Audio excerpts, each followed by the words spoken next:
சும்மா உங்கள் பத்திரிக்கை ஊடகத்தையும் அப்படி போட்டு போட்டு அந்த என்ன ரேட்டு ஏறுது, டிபிஆர் ரேட் ஆகிறதுக்கு அதை போட்டு போட்டு காட்டிகிட்டு இருக்கிறீங்க. என்னங்க இருக்குது, என்ன பண்ணாங்க சொல்லுங்க பார்க்கலாம். இந்த ஆட்சி இப்போ நான் இவ்வளவும் சொன்னேன். இன்றைக்கி அதிமுக பொன்விழா கண்ட கட்சி, 31 ஆண்டுகளும் தமிழகத்தில் ஆட்சி புரிந்த கட்சி. மத்திய அரசுலேருந்து மாநில அரசு என்னென்ன திட்டங்களை கொண்டு வந்து நிறைவேற்றி அதன் மூலமாக தமிழகம் எந்த அளவுக்கு உயர்ந்திருக்குன்னு நாங்கள் பளிச்சுன்னு சொல்கிறோம். அதெல்லாம் சொல்ல முடியும், சொல்லுங்கள் என்னன்னு சொல்லுங்க பார்க்கலாம். என்ன சொல்லலை, கூட்டம் ரசிகர் கூட்டம் வரத்தான் செய்யும். ஒரு அது நிறைய அவர் சிறந்த நடிகர், அதில் எந்த மாற்று கருத்தும் கிடையாது. ஆனால் சிறந்த அரசியல்வாதி நாங்கள் தான். மக்களுக்கு சேவை செய்தோன்னா நாங்கள் தான் இது வரைக்கும் மக்களுக்கு குரல் கொடுத்துட்டு இருக்கிறோம். இந்த ஆட்சி எழுத்து கூட பேச முடியல, அது வரைக்கும் திரைப்படத்தில் நடிச்சுட்டு தான் இருந்தார். இப்போ தான் வெளியில் வந்திருக்கிறாரு. நான் இந்த பொதுநாளைக்கு 1974 வந்தேன். 51 ஆண்டு காலம் ஆகிப்போச்சு.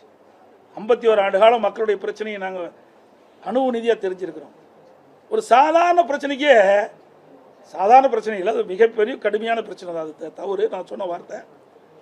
இன்றைக்கு 41 உயிர்கள் இழந்து விட்டோம். என்ன நடந்திருக்க வேணும்? யாருக்காக உயிரிழந்தார்கள்?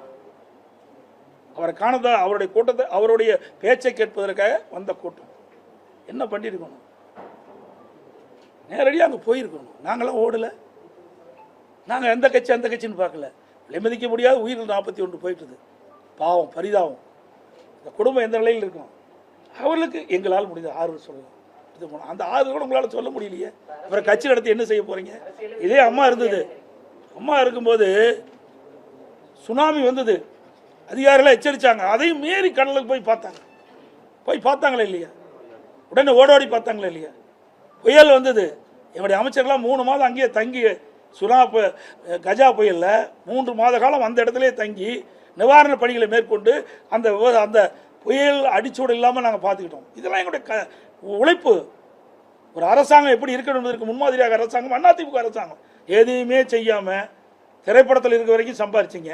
இப்போ விட்டுட்டு வந்தீங்க, நான் பல்லாயிரக்கணக்கு கோடி விட்டுட்டு வந்தேங்கிறீங்க. யாருக்கா விட்டுட்டு வந்தீங்க? இப்படிப்பட்ட ஒரு அரசியல் தாங்குவாரா சார்? அதெல்லாம் நான் சொல்லலை. நீங்கள் கேட்ட கேள்விக்கு நான் பதில் அவ்வளோதான். தாங்குவாரா போவாரா? அதாவது அனுபவம் வேணும். இது சாதாரண விஷயம் இல்லை. இன்றைக்கி என்னாச்சு? திட்டமிடாமல் போன காரணத்தில் தான் 41 உயிர்கள் நம்ம பழி கொடுத்துட்டோம். சாதாரண விஷயம் இல்லைங்க. 41 குடும்பம் இன்னைக்கு அனாதி ஆகிட்டது இல்லை. ஆமாம், இன்னைக்கு சார், அதாவது விளையும் பயிர் முளையிலே தெரியுமாங்க. நாம் மக்களை இன்னைக்கு ஒரு ரசிகர் பட்டாலும் ஏறலாமல் இருப்பதற்காக எதை வேணாலும் பேசிட முடியாது. இது 8 கோடி மக்களுடைய வாழ்வாதார பிரச்சனை.